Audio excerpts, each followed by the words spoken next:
আসলে কি এখন কিউবা দখল করতে যাচ্ছি আমরা? আমরা না, মানে আমি আপনি নয়, ট্রাম্প প্রশাসন। শেষ পর্যন্ত কি হলো, একটা গোপন চুক্তি হলো। সেই গোপন চুক্তিতে আমেরিকা রাজি হলো যে তুরস্কে আমেরিকা যেই মিসাইল স্টকপাইল করেছেন এটা ফিরিয়ে আনতে। ইরানের আহমেদিনেজাদের ব্যাপারে যেই লোককে আমরা জানতাম যে সে হচ্ছে কট্টর পশ্চিমা বিরোধী সমালোচক, এবং এমন কথা উনি বলেছেন যে I will wipe of Israel from the map. At the end of the day এই কিউবান মিসাইল ক্রাইসিসে কিন্তু যদি আপনি দেখেন যে এটাতে স্ট্র্যাটেজিক বেনিফিট কিন্তু পেয়েছিল ইউএসএসআর, কারণ আমেরিকা টার্কি থেকে বাধ্য হয়েছে মিসাইল ফিরিয়ে আনতে। তথ্যগুলি এসছে একটিমাত্র পত্রিকা সূত্র থেকে, জি, যে সূত্রকে কোনো পক্ষই সমর্থন করেনি। কারেক্ট। ইরানও বলেনি, ইসরায়েলও বলেনি, মার্কিন যুক্তরাষ্ট্র সরকারও বলেনি যে আমরা আহমেদিনেজাদকে, কিন্তু আমরা খবরটা পেয়েছি। ট্রাম্প উঠে পড়ে লেগেছেন কিউবার পেছনে, তার টার্গেট হচ্ছে কিউবা এবং রাউল কাস্ট্রোর বিরুদ্ধে অভিযোগ যে 1996 সালে উনি একটি প্লেন ডাউন করেছিলেন মায়ামি বেস, এটি এখন আসলে উনি আসলে কি এখন কিউবা দখল করতে যাচ্ছি আমরা? আমরা না, মানে আমি আপনি নয়, ট্রাম্প প্রশাসন। I am sorry, wrong phrasing, okay. Trump প্রশাসন এই যে পাগলামি হচ্ছে, এটি একটু ব্যাখ্যা করুন, এবং র্যাশনাল ব্যাখ্যা করার কোনো দরকার নেই, কারণ র্যাশনাল নেই। মানে আমার ইচ্ছা হয়েছে আমি যাবো কিনা, এরকম একটি ব্যাপার। আর এই যে পাগলামিটা বন্ধ হবে কবে? কে থামাবে এই পাগলকে? এটা খুব আমি হাসান ফেরদৌস ভাইয়ের একটা প্রিয় যে কথা, যে জি, টাকো ট্রাম্প অলওয়েজ। না, এখন একটা নতুন শব্দ বেরিয়েছে টাকুর পরে, it's taco Monday or taco Tuesday.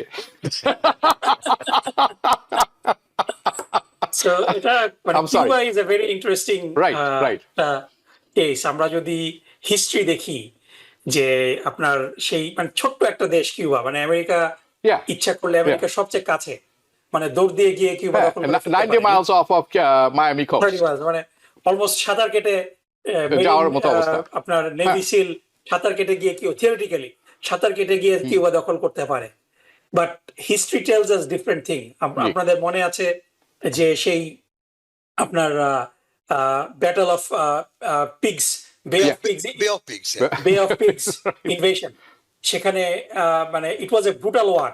তারপরে 1962-তে অক্টোবরে 1962-তে যে কিউবান মিসাইল ক্রাইসিস, মানে আসলেও এটা মানে এটাকে বলা হয় যে ইতিহাসের একটা বড় স্ক্যাম, যে আমেরিকা গট জেএফকে গট স্ক্যাম। আসলে কিউবাতে কোনো মিসাইল ছিল না রাশিয়ান, কিন্তু মানে বিষয়টা আমেরিকান ইন্টেলিজেন্সের কাছে খবর এসেছিল যে রাশিয়া, তখন ফরমার ইউএসএসআর, তখন সম্ভবত ক্রুশচেভ তখন ইউএসএসআর এর প্রেসিডেন্ট ছিলেন, তিনি কিউবাতে মিসাইল স্টকপাইল করছেন আমেরিকার উপরে আক্রমণের জন্য। এটার জের হিসাবে জেএফকে কিন্তু কিউবা আক্রমণের সিদ্ধান্ত নিয়েছিলেন, এবং মানে এটা নিয়ে 13 দিন পর্যন্ত আমরা এই ইরানের নিউক্লিয়ার যুদ্ধ হবে কিনা আমরা টুইটারে ফলো করছিলাম। কিন্তু 1962 আমার জন্মেরও আরো প্রায় 15 বছর আগে, কিন্তু আমরা যে রিপোর্ট গুলা পড়ছি, নিউজ পেপার রিপোর্ট পড়ি, মানে এটা কিন্তু অনেকটা মনে হয় যে আমরা ওই ইরান ওয়ারের সময় পৃথিবী যেরকম ওয়াজ অন দ্য এজ, ওই 13 দিন পৃথিবী কিন্তু একটা এজের মধ্যে ছিল যে একটা নিউক্লিয়ার ওয়ার শুরু হয় কিনা আমেরিকা এবং ইউএসএসআর এর মধ্যে। কিন্তু শেষ পর্যন্ত কি হলো, একটা গোপন চুক্তি হলো। সেই গোপন চুক্তিতে আমেরিকা রাজি হলো যে তুরস্কে আমেরিকা যেই মিসাইল স্টকপাইল করেছেন এটা ফিরিয়ে আনতে, এবং ক্রুশচেভ এগ্রি করলেন যে তারা স্বীকার করেননি যে কিউবাতে তারা মিসাইল রাখবেন কি রাখবেন না, কিন্তু তারা বলেছেন যে কিউবাতে কোনো মিসাইল তারা রাখবেন না। সো বেসিক্যালি একটা গুজবের উপরে ভিত্তি করে at the end of the day এই কিউবান মিসাইল ক্রাইসিসে কিন্তু যদি আপনি দেখেন যে এটাতে স্ট্র্যাটেজিক বেনিফিট কিন্তু পেয়েছিল ইউএসএসআর, কারণ আমেরিকা টার্কি থেকে বাধ্য হয়েছে মিসাইল ফিরিয়ে আনতে। ইরানের আহমেদিনেজাদের ব্যাপারে যেই লোককে আমরা জানতাম যে সে হচ্ছে কট্টর পশ্চিমা বিরোধী সমালোচক, এবং এমন কথা উনি বলেছেন যে I will wipe of Israel from the map of the world, সেই লোককেই আমেরিকা এবং ইসরায়েল বেছে নিয়েছিলেন তাকে পরবর্তী খমেনি or the head of state or president একটা কিছু করার জন্য এই ইরান আক্রমণে পড়ে, যেখানে আমরা এখন জানি যে এখানে ইউএই এবং সৌদি আরবেরও বেশ কিছু মদত ছিল এবং তাদের সমর্থন ছিল। আপনি যদি আমাদেরকে জিনিসটি একটু বুঝিয়ে বলুন জিনিসটি কি এবং এটির সিগনিফিকেন্সটা কি এই এত কিছুর মাঝখানে, কারণ একসাথে অনেক কিছু চলছে। হাবিব ভাই, উত্তরটা খুব জটিল, কারণ তথ্যগুলি এসছে একটিমাত্র পত্রিকা সূত্র থেকে, জি, যে সূত্রকে কোনো পক্ষই সমর্থন করেনি। কারেক্ট। ইরানও বলেনি, ইসরায়েলও বলেনি, মার্কিন যুক্ত সরকারও বলেনি যে আমরা আহমেদিনেজাদকে, কিন্তু আমরা খবরটা পেয়েছি। রাইট। এখন আমরা স্পেকুলেট করতে পারি। দুটো ব্যাপার এখানে।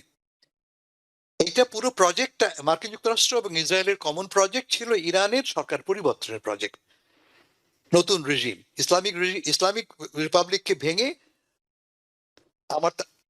আমার তাবেদার সরকার গঠন। কারণ মধ্যপ্রাচ্যের সব দেশই এখন আমার দখলে, আমার বলতে বলছি আমি ইসরায়েলের দখলে। ইসরায়েল এখন আনরাইভালড একটা রাজনৈতিক শক্তি মধ্যপ্রাচ্যে। একমাত্র দেশ যে তার বিরুদ্ধে দাঁড়িয়ে আছে হচ্ছে ইরান। এখন সে ইরানকে কিভাবে আমি পদনত করবো? একটা হচ্ছে যুদ্ধ করে তো পারলাম না, এখন দেখি ইরানের ভেতরে বিদ্রোহ করতে পারি কিনা, তাও তো পারলাম না। থার্ড কি অপশন হতে পারে আমার, যে আমি তো এর ভেতর থেকে আমার কাছের লোক বাছাই করে নিতে পারি কিনা, আমি আমার পছন্দের লোক এখান থেকে বাছাই করে নিতে পারি কিনা, এবং এমন লোককে বাছাই করলাম আমি যে লোকে বলতে পারবে না যে আমার লোক এটা, কোনো পক্ষই বলবে না যে আহমেদিনেজাদ আমেরিকার লোক বা ইসরায়েলের লোক। অথচ দেখেন আপনি, এই লোকটি কাজ করছে কার জন্যে? আমরা কি জানি এই লোকটি মাঝখানে হাঙ্গেরি গিয়েছিল বা ব্রাজিলে গিয়েছিল, and he must have met in both those countries with Israeli agents. বাইরে থেকে যতটা তাদের মনে হয় বিপ্লবী, মহাবিপ্লবী, মহাবিদ্রোহী, প্রকৃতপক্ষে সবাই ক্ষমতা লোভী।